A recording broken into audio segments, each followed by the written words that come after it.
Hello aspirants, I welcome you all at even coaching centre. देखिए, अभी तक हम लोगों ने क्या देखा था कि जो ब्रिटिशर्स हैं वो भारत में आ गए थे। ब्रिटिशर्स की जो ईस्ट इंडिया कंपनी है वो 1600 ईस्वी में बनी थी। ईस्ट इंडिया कंपनी ये बनी है, इस दिन इसका इस्टेब्लिशमेंट हुआ है, यानी ये बनी है। ठीक है। लेकिन ये भारत कब आई है? ये भारत आई है 1608 में। भारत कब आई है? 1608 में ये इंडिया में पहुंची थी। ठीक है, तो ये हमने ब्रिटिशर्स की बात की थी। ब्रिटिशर्स ने अलग अलग फैक्ट्री लगाई थी। उनका कैप्टन विलियम हॉकिंस आया था जहांगीर के दरबार में। उनका सर थॉमस रो आया था जहांगीर के दरबार में, और जहांगीर के दरबार में आके उनको फैक्ट्रीज लगाने की परमिशन जो है वो मिल गई थी। हमने ये देखा था कि उसने कहाँ कहाँ पे फैक्ट्रियां जो है उन्होंने लगाई थी। उन्होंने फैक्ट्री लगाई थी सूरत में, बॉम्बे में। ठीक है, सबसे पहली फैक्ट्री उन्होंने सूरत में लगाई थी। मसूलीपट्टनम में उन्होंने नॉन परमानेंट फैक्ट्री लगाई थी। सूरत के बाद मैंने आपको क्या लिखवाया था, इसके नीचे बॉम्बे की लोकेशन आती है। यहाँ पे उनके कलकत्ता की, कैलकाटा की लोकेशन आती है। ठीक है, और यहाँ पे उनके मद्रास की लोकेशन आती है। तो सबसे पहले उन्होंने कहाँ पे फैक्ट्री लगाई थी? सूरत में। सूरत के बाद मद्रास में, मद्रास के बाद बॉम्बे में, और बॉम्बे के बाद 1700 ईस्वी में कैलकाटा के अंदर उन्होंने फैक्ट्री लगाई थी। बॉम्बे में 1668 में लगाई थी, 1639 में मद्रास में लगाई थी। ठीक है, और 1612 और 13 में उन्होंने सूरत के अंदर अपनी फैक्ट्री लगाई थी। तो ये चीजें हम लोगों ने पढ़ी थी। अब इसके बाद कौन आते हैं? बाकी यूरोपियन पावर भी जो है वो भारत के अंदर एंट्री लेना चाह रही है। ठीक है, बाकी यूरोपियन पावर भी जो है वो भारत के अंदर एंट्री लेना चाहेगी। अब ब्रिटिशर्स के बाद भारत के अंदर कौन आए थे? ब्रिटिशर्स के बाद भारत के अंदर जो है, एक मिनट, ब्रिटिशर्स के बाद भारत के अंदर डैनिश लोग आए थे। ये डैनिश कौन है? ये डेनमार्क से आए हैं। डेनमार्क से आए हैं। आपको पता है डेनमार्क की जो कैपिटल है वो कोपनहेगन है। राजधानी कौन सी है इनकी? कोपनहेगन है। तो ये कहां से आए हैं? ये डेनमार्क से आए हैं, डैनिश लोग हैं।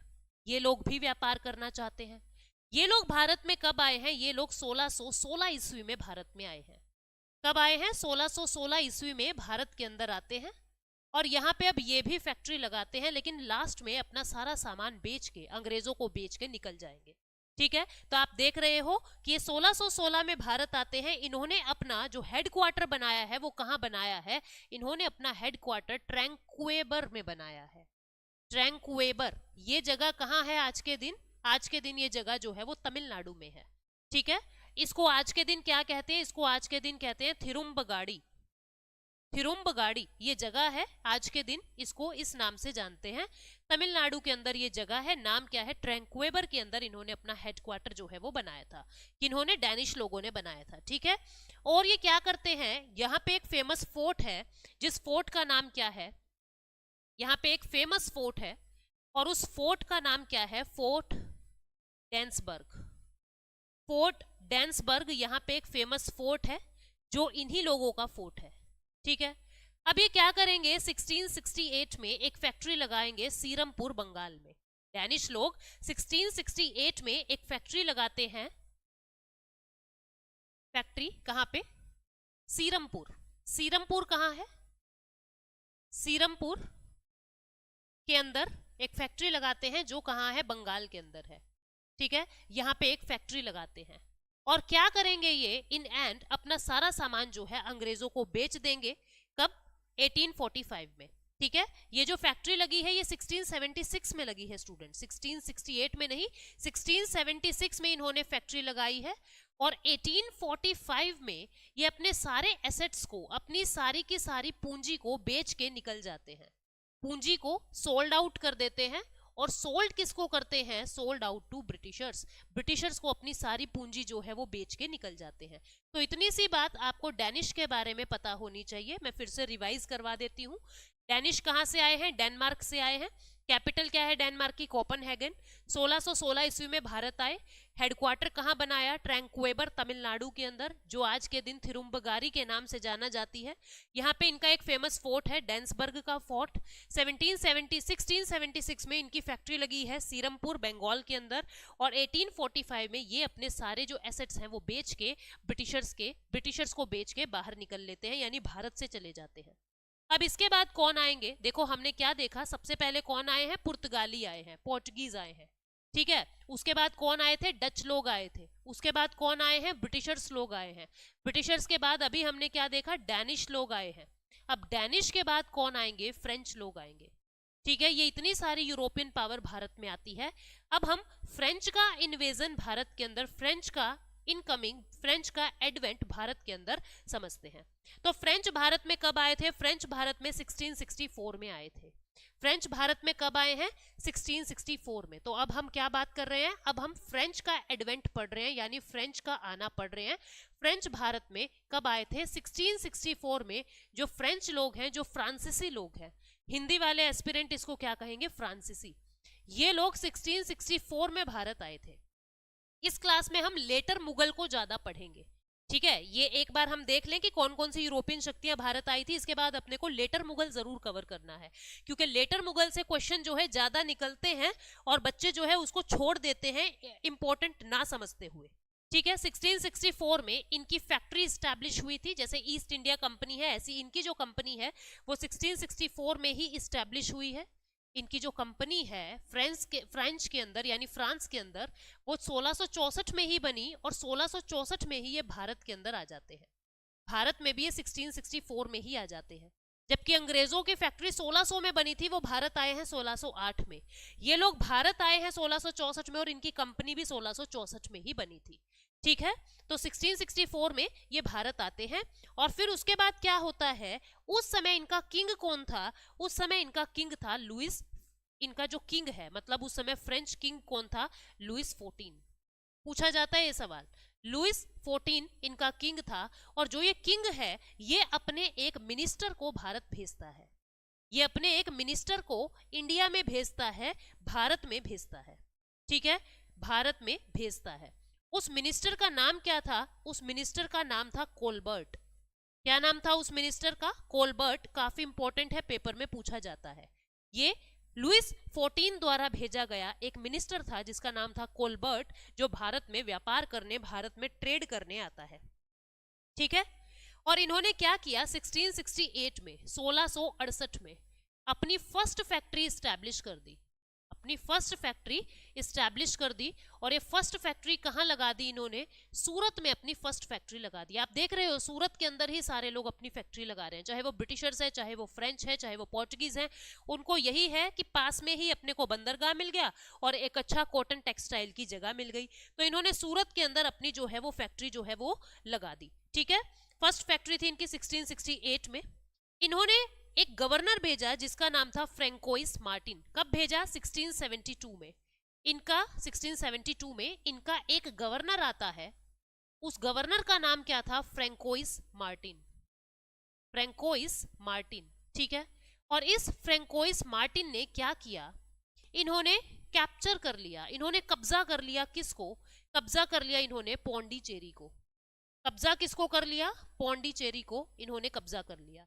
ठीक है, पौंडीचेरी को इन्होंने कब्जा कर लिया और इसी पौंडीचेरी को अपना हेडक्वार्टर भी बना लिया, इसी पौंडीचेरी को अपना मुख्यालय भी बना लिया। पौंडीचेरी को आज के दिन आप किस नाम से जानते हैं? आज के दिन इसको हम पुडुचेरी के नाम से जानते हैं। किस नाम से? आज के दिन हम इसको पुडुचेरी के नाम से जानते हैं। हेडक्वार्टर, मुख्यालय बना लिया इन्होंने अपना। आपको पता है पौंडीचेरी आजाद कब हुआ है? पौंडीचेरी 1954 में आजाद हुआ है। 1954 में आजाद हुआ है पौंडीचेरी। तब से लेके 1954 तक इसके अंदर किसका दबदबा था? इसके अंदर फ्रेंच लोग ही रहते हैं। पौंडीचेरी के अंदर आप जाओगे तो आपको फ्रेंच कल्चर बहुत देखने को मिलेगा। ठीक है, तो 1954 में ये आजाद होता है पौंडीचेरी। तो पौंडीचेरी को कैप्चर किसने किया? फ्रैंकोइस मार्टिन, जो गवर्नर था इनका। 1672 में भारत आया है। ठीक है, 1672 में भारत आया है। ठीक, उसके बाद जो एक सवाल ये भी याद रखना, कैप्चर तो कर लिया 1672 में, लेकिन हेडक्वार्टर कब बनाया है? 1674 में इसने पौंडीचेरी को हेडक्वार्टर बनाया। कैप्चर कब कर लिया? कैप्चर तो हो चुका है 1672 में। हेडक्वार्टर कब बना है? हेडक्वार्टर बना है ये 1674 में। और आजाद कब हुआ है ये इनके दबदबे से? 1954 में इसको आजाद करवाया गया है। ठीक है, बंगाल के अंदर इनका इंपॉर्टेंट प्लेस कौन सा था? बंगाल के अंदर इन्होंने एक जगह के ऊपर कब्जा किया हुआ था जिसका नाम था चंदरनगर। चंदरनगर, ठीक है, चंदरनगर। ये जगह थी कहां पे? बंगाल के अंदर। बंगाल में ये एक प्लेस था ठीक है। इस प्लेस के अंदर इन्होंने अपनी एक फैक्ट्री लगाई हुई थी, किन्होंने, फ्रेंच लोगों ने अपनी एक फैक्ट्री लगाई हुई थी बंगाल के अंदर, चंदरनगर नामक जगह पे। ठीक, इस चीज को याद रखोगे कि बंगाल में भी पहुंच गए सूरत के बाद, पौंडीचेरी के बाद, और बंगाल के अंदर इन्होंने फैक्ट्री जो है वो लगाई हुई थी। ठीक है। उसके बाद 1760 में बैटल ऑफ वॉन्डिवोश होता है। बहुत फेमस बैटल है, बैटल ऑफ वॉन्डिवोश। अभी तो सिर्फ फैक्ट बता रही हूं, आगे जैसे जैसे बढ़ेंगे इसकी हम डिटेल भी पढ़ेंगे। बैटल ऑफ वॉन्डिवोश होता है जो फ्रेंच लोगों के बीच में और ईस्ट इंडिया कंपनी के बीच में होता है, यानी अंग्रेजों के बीच में होता है। और इस लड़ाई के अंदर, वॉन्डिवोश के अंदर, जो फ्रेंच है वो हार जाता है और ईस्ट इंडिया कंपनी जो है ये जीत जाती है। ईस्ट इंडिया कंपनी इनकी सारी इस्टेब्लिशमेंट को हटा देती है और कहती है कि तुम सिर्फ पौंडीचेरी पे कब्जा करोगे, तुम सिर्फ पौंडीचेरी के अंदर काम करो, बाकी जगह पे तुम नहीं आओगे, बाकी जगह पे तुम नहीं आओगे। सिर्फ पौंडीचेरी के अंदर जो फ्रेंच लोग हैं वो रह गए, बाकी जगह पे ईस्ट इंडिया कंपनी ने इनको भगा दिया। ठीक है। तो ये बैटल ऑफ वॉन्डिवोश के बाद, वॉन्डिवोश कहाँ पे है? वॉन्डिवोश मद्रास में है। वॉन्डिवोश कहाँ है? वॉन्डिवोश मद्रास में है। मैं साइड हो जाती हूँ ताकि जिसमें जो एस्पिरेंट जो है जो नोट कर रहे हैं, बिकॉज स्क्रीनशॉट तो लिया नहीं जाता, जो एस्पिरेंट नोट कर रहे हैं, कईयों को आदत होती है मेरी तरह नोट करने की, तो जो एस्पिरेंट नोट कर रहे हैं वो आराम से नोट कर सके, इसलिए मैं साइड हो रही हूँ ताकि आप लोगों को बीच में दिक्कत ना हो। ठीक है। तो अब हमने ये देखा कि कौन कौन पावर भारत के अंदर आई थी। सबसे पहले कौन आए थे? सबसे पहले पोर्टुगीज आए थे। पोर्टुगीज के बाद कौन आए? पोर्टुगीज के बाद डच लोग आए थे। डच के बाद कौन आए? ब्रिटिशर्स लोग आए थे। ब्रिटिशर्स के बाद कौन आए? डैनिश लोग आए थे। और डैनिश के बाद कौन आए? फ्रेंच लोग आए थे। डैनिश के बाद कौन आए? फ्रेंच लोग आए थे। पोर्टुगीज कब आए भारत के अंदर? 1498 में। कब तक रहे? 1961 तक रहे। ये कौन थे? ये पहले थे, आने वाले पहले थे और जाने वाले भी पहले थे। First to come first to leave, आने वाले पहले यूरोपियन अगर कोई पूछा जाए तो कौन आए थे? पुर्तगाली आए थे। ठीक है। और जाने वाले भी जाने वाले लास्ट में जाने वाले यूरोपियन शक्ति अगर कोई पूछ ले तो आप क्या बताओगे? वो ये पोर्टुगीज लोग ही थे। ठीक है। मतलब first to come and last to leave, first to come and last to leave. कौन है ये? ये है पोर्टुगीज। ये क्वेश्चन बहुत बार पूछा जा चुका है, आप लोग नोट कर सकते हो। डच लोग जो हैं 1602 से 1759 तक रहे थे। 1602 में आए हैं और 1759 में रहे हैं। ठीक है। ब्रिटिशर्स लोग 1608 में आए हैं, कंपनी बन गई थी 1600 में, पर आए कब है? 1608 में। और कब तक रहे हैं? 1947 तक रहे हैं। ठीक है। डैनिश लोग 1616 में आए हैं और 1845 तक रहे हैं। 1845 में अपना सामान बेच के चले गए। फ्रेंच लोग जो हैं ये भारत में कब आए हैं? फ्रेंच लोग भारत के अंदर जो है 1664 में आए हैं और 1954 तक रहेंगे। 1954 तक रहेंगे। तो आपसे कोई पूछ ले कि लास्ट में कौन आया, आप बताओगे फ्रेंच लोग आए। सबसे पहले कौन आए? पोर्टुगीज आए। सबसे पहले कौन गए? आप देख लीजिए, सबसे पहले कौन गए? सबसे पहले डच लोग चले जाते हैं 1759 में। ठीक है, डच लोग जाते हैं। सबसे लास्ट में कौन गए? पोर्टुगीज सबसे लास्ट में गए। 1961 तक इन्होंने गोवा को कैप्चर रखा। ठीक है। तो इतनी बातें आप लोगों को एडवेंट ऑफ यूरोपियन के बारे में पता लग चुकी है। हम लोगों ने अभी तक क्या पढ़ा है? डैनिश के बारे में पढ़ा। डैनिश के बाद हम लोगों ने फ्रेंच एडवेंट के बारे में पढ़ा। उसके बाद हम लोगों ने हमने ये देखा कि कौन कब आया कौन गया। अब इसके बाद हम भारत की बातें करते हैं, जिसके अंदर हमको जो मुगलों का राज चल रहा था भारत में, ये तो चलो यूरोपियन शक्तियां आने लगी, अब पीछे जो मुगलों का राज चल रहा था, अब हम उसके बारे में बात करते हैं। अब आपको पता है कि मुगलों में क्या सीन क्या चल रहा था। मुगलों को दो तरीके से बांटा जाता है। एक को कहते हैं ग्रेट मुगल, ठीक है, एक को कहते हैं ग्रेट मुगल यानी कि महान मुगल, ठीक, और एक को कहते हैं लेटर मुगल। क्या कहा जाता है? Later Mughal. Great Mughal and later Mughal. Great Mughal जो है वो बाबर से लेके औरंगजेब तक था, मैंने आपको बताया था। ये वो समय है जब मुगल एम्पायर फ्लरिश होता रहा, बढ़ता रहा। 1526 में बाबर आया था और 1707 तक औरंगजेब जो है वो रहा है। 1707 में इसकी डेथ हुई है। लेटर मुगल जो है वो 1707 से लेके और ये रहेंगे 1857 तक, या मैं कह सकती हूँ 1862 तक। ठीक है, 1862 तक क्यों? 1857 में बहादुर शाह जफर को कैप्चर करके रंगून भेज दिया था, पर वो मरे नहीं थे। ठीक है, मरे नहीं थे, उनकी डेथ हुई है 1862 में। तो आप 1857 या 1862 कुछ भी कह सकते हो। इसकी कहानी कहां से शुरू होती है? ये बहादुर शाह वन से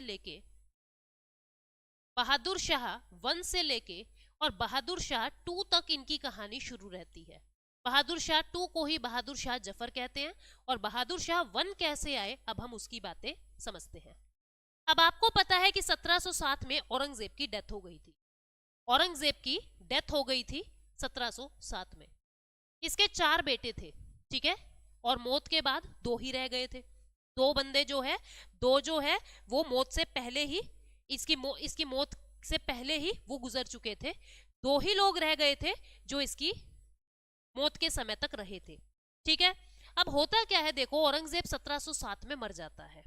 अब मरने के बाद इसके बेटों के बीच में वॉर ऑफ सक्सेशन होता है कि अगली राजगद्दी कौन संभालेगा।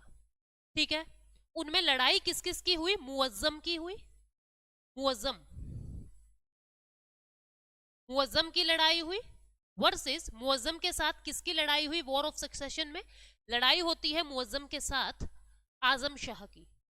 आजम शाह वही है जो बीबी का मकबरा बनवाता है। ठीक है, इनकी लड़ाई कहाँ होती है? इनकी लड़ाई होती है, ये आगरा के पास लड़ाई होती है जिसका नाम है 1707 में ही हो रही है ये। ठीक है, 1707 में ही ये लड़ाई हो रही है। और इनकी लड़ाई कहाँ पे हुई है? लड़ाई हुई है बैटल ऑफ जजाऊ, इसको कहते हैं बैटल ऑफ जजाऊ। ठीक है, जजाऊ कहाँ है? आगरा के पास एक जगह है, ये यहाँ पे लड़ाई करते हैं जिसमें आजम शाह मर जाता है। आजम शाह मर गया, बचा कौन? बचा मुअज्जम शाह। ठीक है, या मुअज्जम जिसको आप कह रहे हो। अब ये जो मुअज्जम है ये अपने आप का नाम बदलेगा और लेटर मुगल का पहला राजा बन जाएगा। लेटर मुगल का पहला राजा, फर्स्ट किंग, यानी औरंगजेब के बाद गद्दी किसने संभाली? मुअज्जम ने। यानी कि इसने अपने आप को क्या नाम दिया? इसने अपने आप को नाम दिया कि मैं बहादुर शाह 1 हूं। तो बहादुर शाह 1 अब अगला रूलर बनेगा मुगल एम्पायर का। लेटर मुगल का पहला राजा है बहादुर शाह 1। ठीक है, अब इसकी उम्र कितनी है जिस समय ये राजा बना है? इसकी उम्र 65 वर्ष है। उम्र कितनी है इसकी? 65 वर्ष है। इस वजह से इसको ओल्ड मुगल भी कहते हैं, इसको बूढ़ा मुगल भी कहते हैं। ये टाइटल है इसका, बूढ़ा मुगल, क्योंकि इसकी उम्र बहुत ज्यादा थी जिस समय ये राजा बना है। सबसे यंग उम्र में राजा कौन बना है? सबसे यंग एज में जो राजा है वो कौन बना है? आपको पता है, अकबर बना है। ठीक है, कितनी उम्र थी इसकी? इसकी 13 वर्ष उम्र थी जिस समय ये राजा बना है। इसकी उम्र कितनी थी? इसकी उम्र जो है वो 13 वर्ष थी। ठीक है, सबसे बूढ़ा कौन? बहादुर शाह 1, जिसको ओल्ड बादशाह या ओल्ड मुगल या मुगल बादशाह कह दो, ओल्ड मुगल बादशाह या ओल्ड बादशाह, बूढ़ा मुगल बादशाह के नाम से जाना जाता है। ठीक है, अकबर सबसे यंग उम्र में बना है। अब इसने क्या किया, इसको एक और टाइटल मिला हुआ था। ये ना आया हुए बावला सा था, मतलब बुढ़ापे के लक्षण थे इसके अंदर, संभलता कुछ था नहीं, याद करके चीजें भूल जाता था, इधर की चीज उधर रख के भूल गया। तो राजा वाला इसमें कोई सिम्टम था नहीं। और ये कब से कब तक रहा? कब आया है ये? 1707 में आया है और 1712 तक रहता है। 1707 से 1712 तक ये रहता है, 4-5 साल ही ये निभा पाया। और इस वजह से, क्योंकि इसको कुछ याद वाद रहता नहीं था, तो इसको क्या कहते थे? इसको कहते थे शाह ए बेखबर। शाह ए बेखबर, इसको कुछ याद ही नहीं रहता है। ठीक है, इसको कुछ अता पता ही नहीं होता था अपने साम्राज्य का, कौन आया कौन गया, तो इसको क्या कहते हैं? शाह ए बेखबर। अब औरंगजेब के समय तक मराठों के साथ बनती नहीं थी मुगल साम्राज्य की, बिल्कुल भी नहीं बनती थी।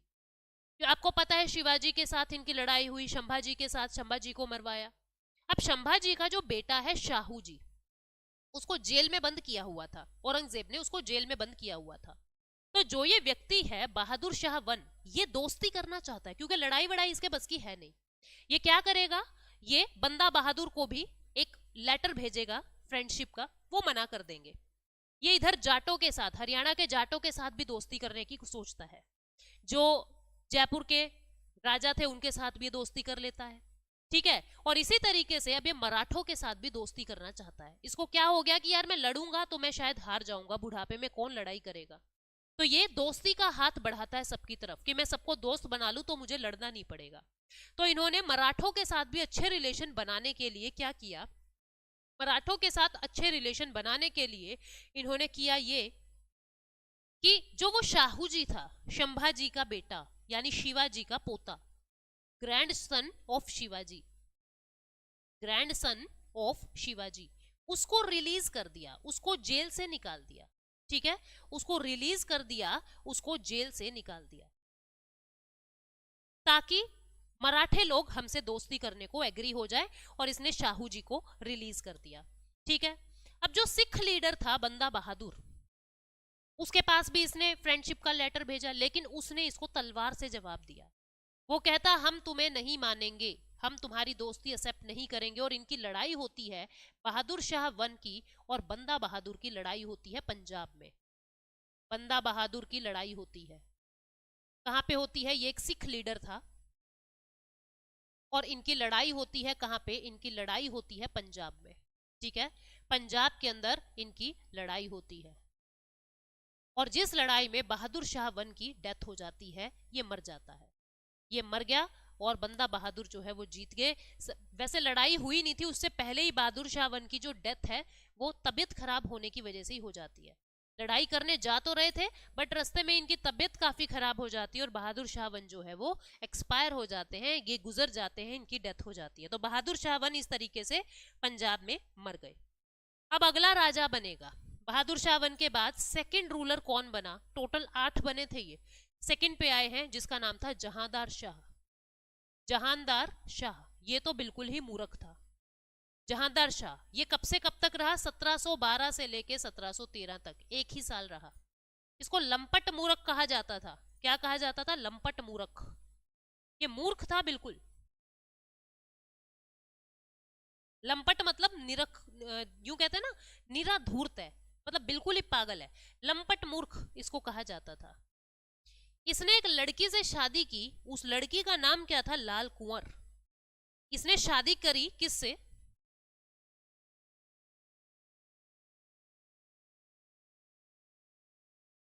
लाल कुंवर से इसने शादी कर ली। और इस लाल कुंवर को यानी अपनी पत्नी को राजी रखने के लिए इसने क्या किया, लाल कुंवर के सारे रिलेटिव्स को अपने दरबार में कुछ ना कुछ पद दे दिया, कुछ ना कुछ पोस्ट दे दी, बढ़िया बढ़िया।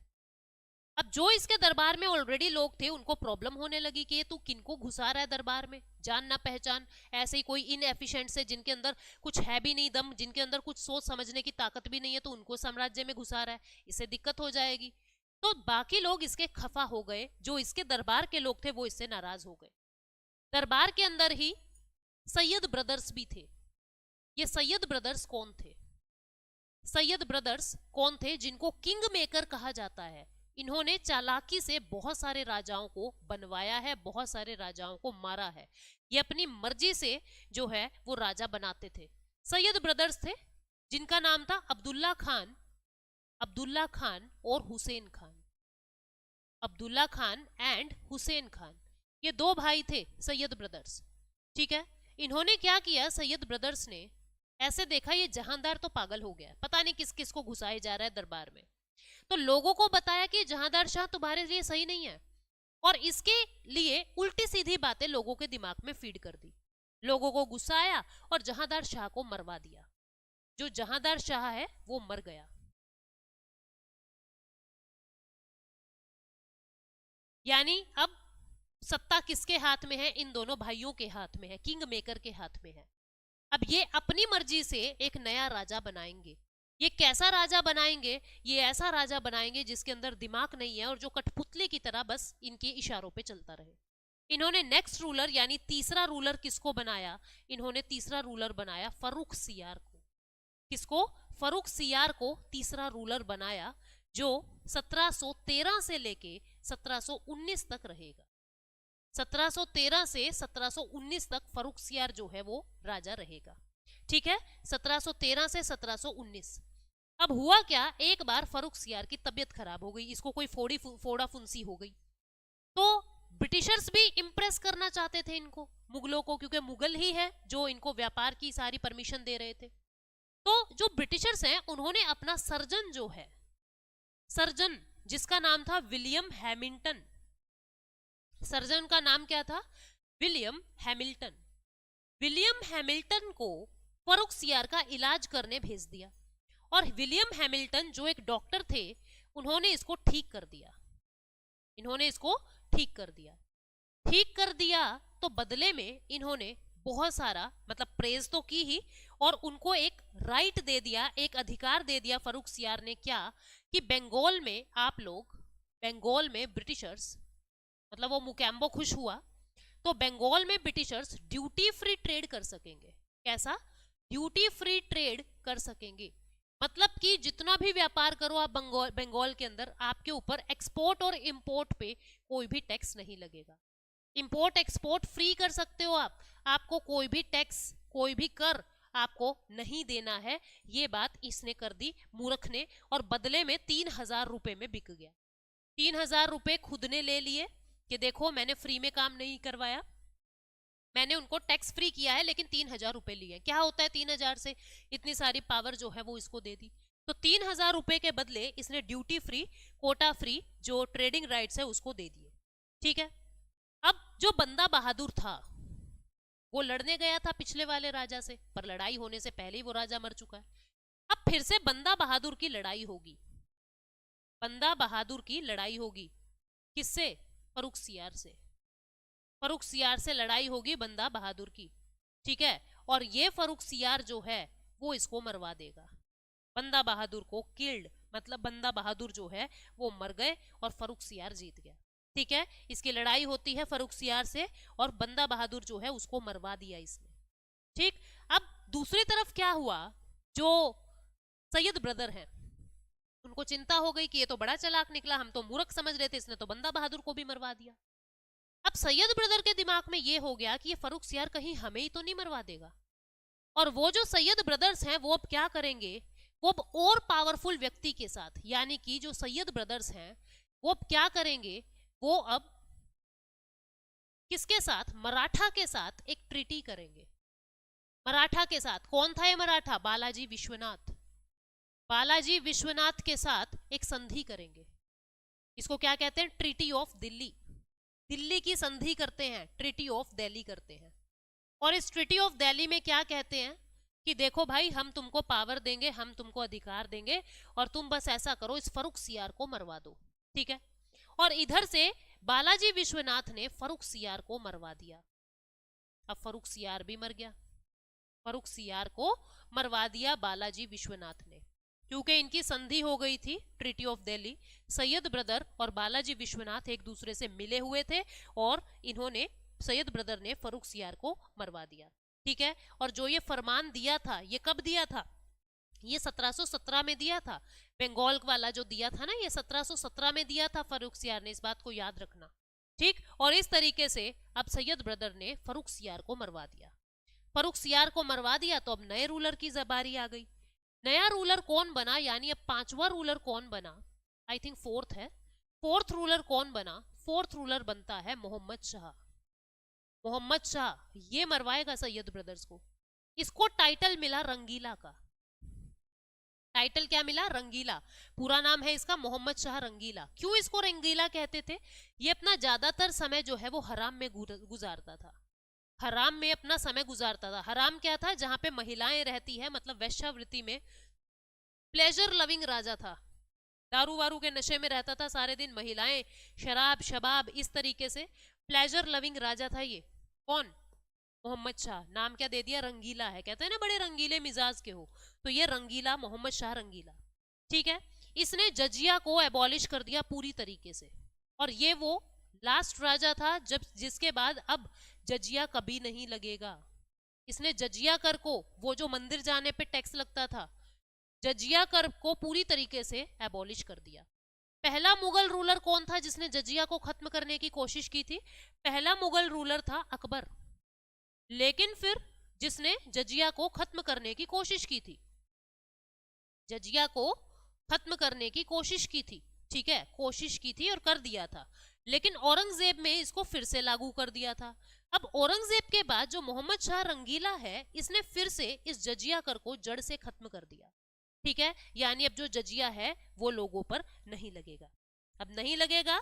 और इसने क्या किया, इसने मोहम्मद शाह रंगीला ने, इसको ये हो गया कि सैयद ब्रदर ही हो गए जो हो गए, कल को ये तो मुझे भी मार देंगे, और मुझे मारेंगे ही, क्योंकि ये तो इनकी तो सीरीज चल रही है ना, ये तो सीरियल किलर हो रहे हैं, इसके बाद ये उसके बाद वो मारे ही जा रहे हैं। तो इसने क्या किया, इसने सैयद ब्रदर को मरवा दिया, इसने चालाकी खेलकर सैयद ब्रदर को मरवा दिया।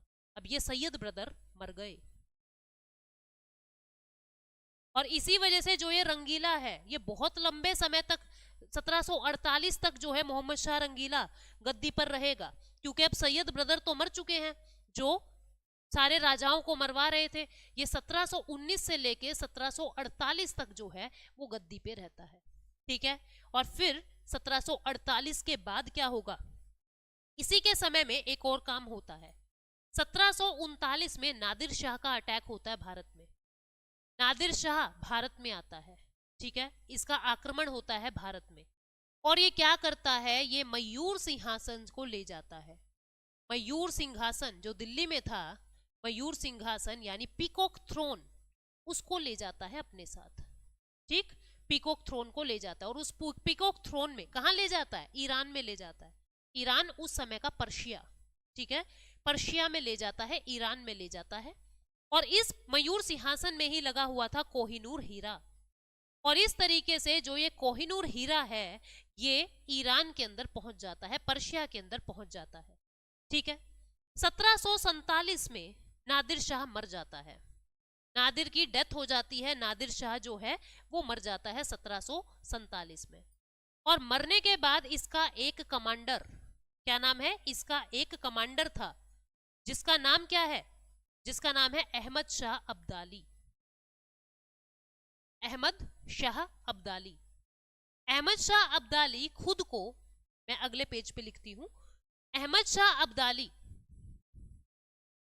इसका एक कमांडर है। ये मूवी भी देखी होगी आप लोगों ने, पानीपत की बैटल थी ना 3 वाली। अहमद शाह अब्दाली जो है खुद को दुर्रानी एम्पायर का किंग घोषित कर देता है। दुर्रानी एम्पायर, दुर्रानी एम्पायर कहाँ था, अफगानिस्तान के अंदर। ठीक है, यहाँ का किंग खुद को घोषित कर देता है 1748 में। 1747 में इसका राजा नादिर शाह मरा है, और 1748 में ये खुद को दुर्रानी एम्पायर यानी अफगानिस्तान का राजा जो है वो डिक्लेयर कर देता है।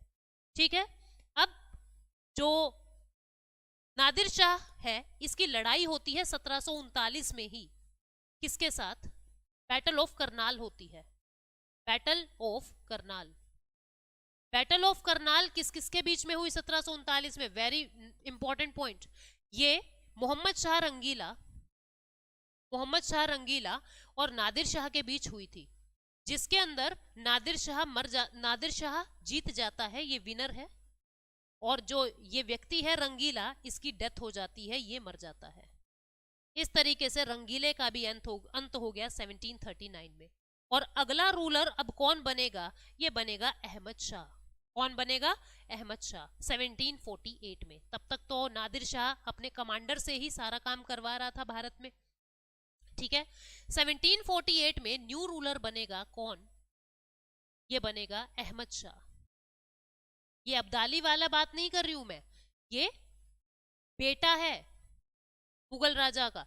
ठीक है, अहमद शाह नया रूलर बन जाता है 1748 में, और ये अहमद शाह अब अहमद शाह अब्दाली से लड़ेगा। 6 साल तक रहता है 54 तक, और इसकी अब लड़ाई होगी अब्दाली के साथ, यानी अहमद शाह वर्सेस अहमद शाह अब्दाली 1748 में लड़ाई होगी। 1748 में लड़ाई होगी अहमद शाह वर्सेस अब्दाली। ठीक है, इनकी लड़ाई होगी अब। एक तो अहमद शाह अब्दाली दुर्रानी किंग का राजा, दुर्रानी एम्पायर का राजा, और इधर से ये मुगल राजा अहमद शाह, इन दोनों की लड़ाई होती है 1748 में। ठीक है, 1754 में जैसे ही अहमद शाह मर जाता है, नेक्स्ट रूलर आता है। नेक्स्ट रूलर कब आएगा, 1754 में, 1754 में आएगा। ठीक है, और ये 1754 में कौन आया, 1754 में शाह आलम 2 आया, शाह आलम 2 आया। ठीक, शाह आलम 2 आता है। और इस शाह आलम टू के ही समय पे, इससे पहले वैसे 1754 में शाह आलम टू 1759 में आएगा, आलमगीर टू आ चुका है। कौन आ चुका है? आलमगीर टू। 1754 में आलमगीर टू आ चुका है। इससे रिलेटेड एक ही क्वेश्चन पूछा जाता है, ये 1759 तक रहा था, ठीक है। इसी के ही समय में 1757 का प्लासी का बैटल हुआ है, बैटल ऑफ प्लासी हुआ है, बैटल ऑफ प्लासी, ठीक है। तो एक क्वेश्चन पूछा जाता है कि बैटल ऑफ प्लासी यानी प्लासी के युद्ध के समय पे कौन सा मुगल राजा था, तो आपको बताना है कि आलमगीर टू था। समय भी याद रखना 1754 से 1759। अब 1759 के अंदर कौन आएगा? 1759 में आएगा अब शाह आलम टू, इसने सत्यानाश कर दिया, शाह आलम टू आएगा, ठीक है। ये अब अगला मुगल रूलर आया शाह आलम टू 1759 से 1806 तक, 1806 तक, ठीक। अब इंपॉर्टेंट चीजें इसके बारे में क्या याद रखोगे? 1761 में थर्ड बैटल ऑफ पानीपत में यही था, थर्ड बैटल ऑफ पानीपत में यही था, ठीक है। 1764 के बैटल ऑफ बक्सर, बक्सर के युद्ध में, बैटल ऑफ बक्सर यानी बक्सर के युद्ध में यही था, बैटल ऑफ बक्सर, बक्सर के युद्ध में यही था। 1765 इसी ने ही ट्रीटी ऑफ इलाहाबाद की, इलाहाबाद की संधि इसी ने कही, ट्रीटी ऑफ इलाहाबाद, इलाहाबाद की संधि अंग्रेजों के साथ इसी ने की, और उसी ट्रीटी से शाह आलम टू को एक पेंशनर की तरह रखा गया। ये पहला राजा था जिसको पेंशन पे अब अंग्रेजों ने रख लिया था, पहला राजा था, पहला मुगल राजा। अगर कोई पूछ ले कि पहला फर्स्ट मुगल किंग कौन था जो पेंशन के आधार पे अंग्रेजों के पास रहा, ये था आपका शाह आलम टू, ठीक है। Pensioner, first Mughal pensioner king कौन था? ये शाह आलम टू था। ट्रीटी ऑफ इलाहाबाद 1765 की इसने की, ठीक है। और 1803 में, 1803 में कैप्चर कर लिया दिल्ली को, किसने? अंग्रेजों ने। Delhi captured by Britishers, Britishers ने दिल्ली को कैप्चर कर लिया और इसको पेंशन पे रख लिया था, ठीक है, इसको पेंशन पे रख लिया था। इस तरीके से हमने शाह आलम टू के बारे में सारे इंपॉर्टेंट पॉइंट्स को देखा। अब इसके बाद कौन आएगा? 1806 से 1837, 1806 से 1837 अगला रूलर आएगा अकबर शाह, अकबर शाह टू, ठीक है। 1806 से 1837 तक अकबर शाह टू आएगा, ठीक है। ये वही व्यक्ति है जिसने राजा का टाइटल दिया है किसको? राम मोहन रॉय को, राजा का टाइटल दिया राम मोहन टू को, राम मोहन को, राजा राम मोहन रॉय है ना, तो राम मोहन रॉय को राजा का जो टाइटल है वो किसने दिया? ये बहुत पूछा जाता है। ये अकबर शाह टू ने दिया जो 1837 तक रहे, ठीक है। 1797 में एक बहुत ही अच्छे शायर, गजल कुछ भी कह सकते हो आप, मिर्जा गालिब, नाम सुना होगा, इनका जन्म हो जाता है, ठीक है। और इनकी डेथ जो होगी वो कब होगी? इनकी डेथ होगी 1869 में, जब गांधी जी का जन्म हुआ है, 1869 में इनकी डेथ होगी। मिर्जा गालिब जो है वो अकबर शाह टू के समय में भी थे, लेकिन बहुत कम समय के लिए, ठीक है, क्योंकि पहले तो ये बच्चे थे, बड़े हुए तो अकबर शाह टू फिर 37 तक ही रहा था। और जो अगला राजा है, last Mughal king, last Mughal king वो कौन था? बहादुर शाह टू, बहादुर शाह टू, ठीक है। ये 1837 से लेके और 1857 तक, या मैं कहूं 1862 तक रहा था, ठीक। जो मिर्जा गालिब हैं, मिर्जा गालिब वो अधिक समय, मतलब कि maximum time Bahadur Shah two के साथ बिताते थे। बहादुर शाह टू के समय में ये मिर्जा गालिब ने सबसे ज्यादा समय बिताया। इनको, बहादुर शाह टू को बहादुर शाह जफर के नाम से भी जानते थे। जफर के नाम से क्यों जानते थे? क्योंकि जो ये बहादुर शाह टू हैं ये बहुत अच्छे पोएट थे, बहुत अच्छे कवि थे। क्या थे? बहुत अच्छे कवि थे। और अपनी हर पोएम का नाम, अपनी हर पोएम को ये टाइटल देते थे जफर, तो इनका एक ये पिन नेम हो गया था जफर, तो इनको बहादुर शाह जफर के नाम से भी जाना जाता है, ठीक है। 1857 की क्रांति में, 1857 की क्रांति में, रिवोल्ट में इन्हीं को ही लीडर बनाया गया था, इन्हीं को ही शाह बनाया गया था, इन्हीं को ही लीडर बनाया गया था। और इनकी हालत इतनी खराब थी कि इनको यकीन ही नहीं हुआ कि मुझे राजा बनाया जा रहा है, मुझे लीडर बनाया जा रहा है। ठीक है, तो इनको एक लीडर बना दिया था नाम का। लेकिन लेकिन होता क्या है, लीडर तो बना दिया, पर 1857 की क्रांति जब दमन हो रही थी तो इनको हुमायूं टोम्ब से गिरफ्तार किया। ये छुप गए थे वहां पे जाके, हुमायूं टोम्ब से, हुमायूं के मकबरे से गिरफ्तार किया। पूछा जाता है इनको गिरफ्तार, इनको अरेस्ट कहां से किया? इनको अरेस्ट किया हुमायूं टोम्ब से। इनको अरेस्ट किया और अरेस्ट करके कहां ले गए? 1857 में, 1857 में इनको रंगून ले गए। रंगून कहाँ था? रंगून म्यांमार में। रंगून ले गए। रंगून कहाँ है? रंगून है म्यांमार में। ठीक है, मैं साइड हो जाती हूँ, देख लीजिए आप लोग। रंगून कहाँ है? रंगून है म्यांमार के अंदर। अब रंगून के अंदर ले गए और 1862 में इनकी मृत्यु हो गई रंगून में ही। ये लास्ट मुगल रूलर थे, उसके बाद कोई मुगल रूलर नहीं बना, डाइड इन रंगून। तो ये क्वेश्चन पूछा जाता है कि इनको गिरफ्तार कहां से किया? हुमायूं टोम्ब से इनको गिरफ्तार किया था। ये लास्ट रूलर थे जो रेड फोर्ट में रहे थे, लास्ट मुगल रूलर थे जो रेड फोर्ट में रहे थे, लाल किले में रहे थे। ठीक है, रेड फोर्ट में रहे थे, लाल किले में रहे थे, लास्ट मुगल रूलर थे। तो ये आपके लेटर मुगल खत्म हुए। बहुत सारे क्वेश्चंस जो है वो यहाँ से निकलते हैं, आप लोग ध्यान से पढ़ना। और जो नोट्स हैं, जैसे मैंने कल दिखाए थे, आज भी मैं दिखा दूं, ये सारे नोट्स जो हैं मैं आपको दे दूंगी। ठीक, ये सब मैंने इंग्लिश हिंदी मिक्स लिखा हुआ है और आई होप आप लोगों को ये काम आएंगे और आप लोग इनके सीधे प्रिंट आउट निकलवा लोगे। आप नोट नहीं भी करोगे तो चलेगा। ठीक है, so thank you so much, मिलते हैं नेक्स्ट सेशन में। Take care, bye bye.